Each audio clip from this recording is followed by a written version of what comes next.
I ćao svima, dobrodošli u moj novi video i danas ću vam pokazati kako ne instalirate GTA San Andreas na vaš Android uređaj.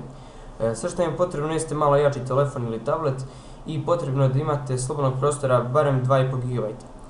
Zatim ako odete na ovaj sajt, ostavit ću vam link u opisu klipa i znači odete negdje na dnu stranice.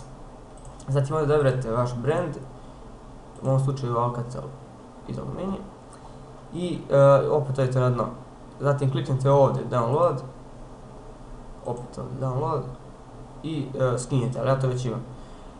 Zatim, znači kad skinjete, znači samo prebacite bilo gdje na kartici i onda sljedeće što je potrebno jeste ovo ovdje.